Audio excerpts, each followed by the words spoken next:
Hello students, कैसे हो आप लोग। उम्मीद करते हैं बहुत अच्छे होंगे, मस्त होंगे और बहुत ही बेहतरीन तरीके से अपनी स्टडी कर रहे होंगे। तो आज स्टार्ट करते हैं हम लोग मैथ्स की क्लास को।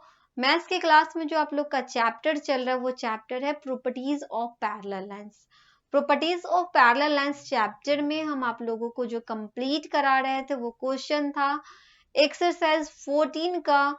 कितने नंबर क्वेश्चन तक? 14 नंबर क्वेश्चन तक आप लोग का कंप्लीट है और आज की क्लास में हम लोग 15 नंबर क्वेश्चन से शुरू करने वाले हैं। तो जो कि आप लोग का लास्ट क्वेश्चन है 15 नंबर, उसको आज सॉल्व कर देते हैं। उसके बाद आप लोगों का नेक्स्ट एक्सरसाइज स्टार्ट होगा। ठीक है, चैप्टर ही स्टार्ट हो जाएगा, एक्सरसाइज तो उसमें सिर्फ एक ही है। ठीक है, तो यहाँ पे हम लोग देखेंगे तो एक्सरसाइज 14 चल रहा है, जिसमें जो क्वेश्चन हमने बताया आप लोगों को, क्वेश्चन हमने बता दिए इसमें लगभग कहाँ तक। तो इसमें आप लोग का क्वेश्चन 14 नंबर तक कंप्लीट है और आज की क्लास में हम आप लोगों को 15 नंबर क्वेश्चन बताने वाले हैं। तो चलो देखते हैं 15 नंबर क्वेश्चन की पहले बात कर लेते हैं। 15 नंबर क्वेश्चन में पूछा क्या गया है। तो इस क्वेश्चन में आपसे ये कह रहा है, जो कि लास्ट क्वेश्चन आप लोग देख सकते हो, इसमें कह रहा है कि in each of the given figure, मतलब ये जितने भी जो फिगर दे रखे हैं इसमें देखना है और बताना है कि two lines L and M are cut by the transversal T। मतलब क्या, दो पैरेलल लाइन है L और M, जिसको T लाइन उसको क्या कर रहा है, ट्रांसवर्स कर रहा है। इसमें भी आप देख रहे हो कि L और M पैरेलल लाइन है, T उसको ट्रांसवर्स कर रहा है। यहाँ भी L और M पैरेलल है, T इसको क्या कर रहा है, ट्रांसवर्स कर रहा है। ठीक है, तो इसमें वही बात कहा कि दो लाइन है L और M, जिसको T क्या कर रहा है, ट्रांसवर्स कर रहा है। फाइंड वेदर L पैरेलल है M से। तो हमें इसमें फाइंड करना है कि क्या ये पैरेलल है या नहीं है, L पैरेलल है M से है या नहीं है। ठीक है, चलो बताते हैं सबसे पहले इसमें कि अगर हम लोग को चेक करना होगा कि L पैरेलल है M से, तो उसका कुछ कंडीशन होता है। पैरेलल लाइन चेक करने के लिए सबसे पहले उसमें क्या होना चाहिए, तो उसमें हम आप लोगों को जो थ्योरी बताए थे, हम आपको एंगल के बारे में बताए थे कि जो अल्टरनेटिव एंगल जो होता है वो क्या होना चाहिए, इक्वल होना चाहिए। उसके बाद जो इंटीरियर एंगल होता है, ठीक है, कंसेक्यूटिव इंटीरियर एंगल जो होता है उसका सम 180 डिग्री होना चाहिए। तो ये सारे चीज इसमें अगर फॉलो हो रहे हैं तो क्या होगा, पैरेलल लाइन होगा। अगर नहीं है तो पैरेलल लाइन नहीं होगा। तो चलो देखते हैं पैरेलल लाइन है या नहीं। तो हम लोग यहाँ पे एक चीज देख रहे हैं, फर्स्ट नंबर क्वेश्चन की अगर बात कर ले तो यहाँ कह रहा है कि L जो है ना M के पैरेलल है, T उसको ट्रांसवर्स कर रहा है। ठीक है, अब हमें यहाँ पे दे दिया है ये एंगल 40 डिग्री और ये एंगल दे दिया है 130 डिग्री दे रहा है। ठीक है, अब हमें ये एंगल अगर फाइंड करना हो तो इस एंगल से हमें पता चल जाएगा कि क्या ये पैरेलल है या नहीं है। अगर ये 130 डिग्री है, ये एक स्ट्रेट लाइन में है। ठीक है, क्या है, एक स्ट्रेट लाइन में है। तो यहाँ पे हम लोग देख रहे हैं क्या कि M जो है, M क्या है, इस तरह से ना, M एक स्ट्रेट लाइन में है। तो लिखेंगे क्या, M is a straight line. Okay, M क्या है, एक स्ट्रेट लाइन में है। उसके बाद हम लोग देख रहे हैं क्या कि ये जो एंगल है, इस एंगल को 1 डाल देते हैं। ठीक है, इस एंगल का नाम डाल देते हैं, ये एंगल कितना है, 1 है। ये एंगल को 1 दे देते हैं। दोनों एंगल का सम कितना चाहिए, 180 डिग्री होना चाहिए, क्योंकि स्ट्रेट लाइन में एंगल कितने का बनता है, 180 डिग्री का। तो angle 1 plus angle 130 degree equal to कितना आना चाहिए, 180 डिग्री आ जाना चाहिए। ठीक है, क्यों, तो स्ट्रेट लाइन में बन रहा है ना, तो यहाँ पे लिख देंगे लीनियर पेयर के कारण, लीनियर पेयर।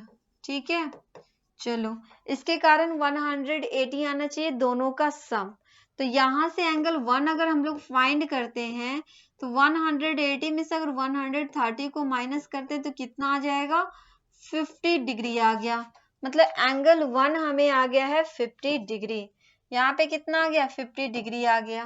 तो हम लोग देख रहे हैं क्या कि जो ये एंगल 40 है और यहाँ पे 50 आ गया, मतलब कि अलग अलग आ गया है। ये 40 है तो ये भी एंगल कितना आना चाहिए था, 40 आना चाहिए था, तब क्या होता ये पैरेलल होता। लेकिन यहाँ तो 50 आ गया और यहाँ पे 40 है, मतलब इसलिए ये पैरेलल नहीं है।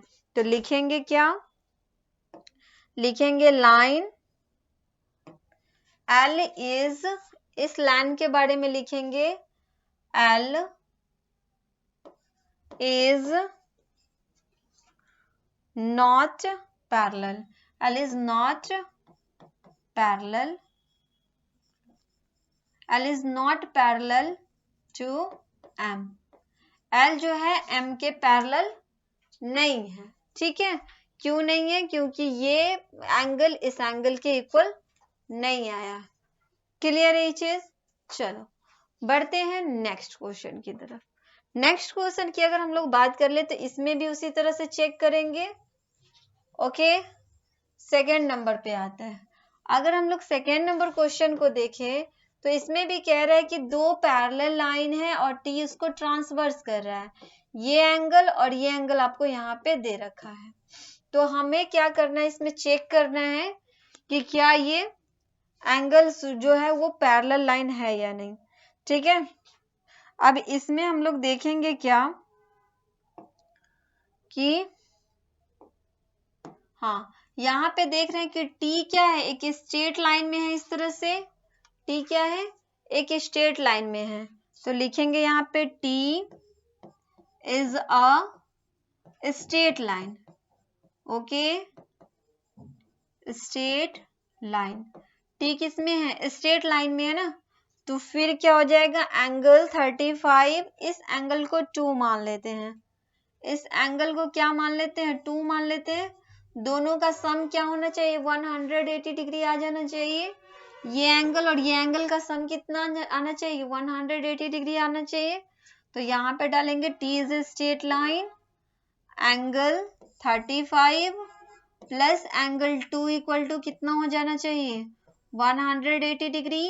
क्यों, लीनियर पेयर के कारण, लीनियर पेयर।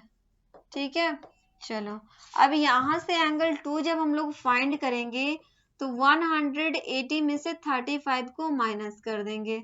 जब 180 में से 180 में से 35 को माइनस करेंगे, 10 में से 5 जाएगा 5, 7 में से 3 जाएगा 4 और ये हो गया 1। मतलब एंगल 2 हमें कितना आ गया, 145 डिग्री आ गया। तो यहाँ पे देख रहे हैं कि ये एंगल और ये एंगल दोनों क्या हो गया, इक्वल हो गया। दोनों इक्वल हो गया ना। तो दोनों जब इक्वल हो गया, ये एंगल और ये एंगल दोनों इक्वल हो गया, मतलब क्या L पैरेलल हो जाएगा M के। L क्या हो जाएगा, पैरेलल हो जाएगा M के। तो लिखेंगे हम लोग यहाँ पे क्या लिखेंगे, L जो होगा पैरेलल हो जाएगा M के। ठीक है, तो लिखेंगे L is a parallel line to M। क्या लिखेंगे, L is a parallel to M। L जो है ना वो पैरेलल हो जाएगा किसके, M के पैरेलल हो जाएगा। उसी तरह थर्ड नंबर में चेक कर लेते हैं क्या ये पैरेलल है या नहीं। अगर इसकी बात करें हम लोग तो यहाँ पे आप देखो, हाँ ये वाला निकालते हैं। ठीक है, अगर इसकी बात करें तो देख सकते हो क्या लिखेंगे, तीसरे वाले में ना। अब इस एंगल को क्या मान लेते हैं, इस एंगल को क्या मान ले हम लोग, थर्ड एंगल, थर्ड मान लेते हैं। ठीक है, उसके बाद देखो ये दोनों एंगल वर्टिकली अपोजिट आ रहा है। वर्टिकली अपोजिट, अगर ये 125 है तो ये भी कितना हो जाएगा, 125 हो जाएगा। तो लिखेंगे एंगल 3 इक्वल टू 125 डिग्री। क्यों, तो वर्टिकली अपोजिट के कारण, वर्टिकली अपोजिट के कारण। ठीक है, अपोजिट के कारण, वर्टिकली अपोजिट के कारण ये भी कितना हो गया 125 हो गया। अब इन दोनों का सम कितना आना चाहिए 180 डिग्री आ जाना चाहिए। ये दोनों जो लाइन है इसका सम और इसका सम दोनों का कितना आना चाहिए, दोनों एंगल का सम आना चाहिए 180 डिग्री आना चाहिए।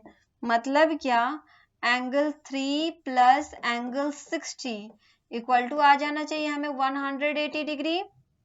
चलो अब हम यहाँ पे देख रहे हैं क्या कि एंगल 3 जो है हमारा 125 है और इसको सम करेंगे 60 को तो हमें आ रहा है कितना 5 6 to 8 और 1 मतलब 185 आ रहा है ना। तो ये दोनों इक्वल नहीं हो रहा है ना, 180 के इक्वल ये नहीं जा रहा है। मतलब क्या, ये जो है ना वो पैरेलल लाइन नहीं होगा।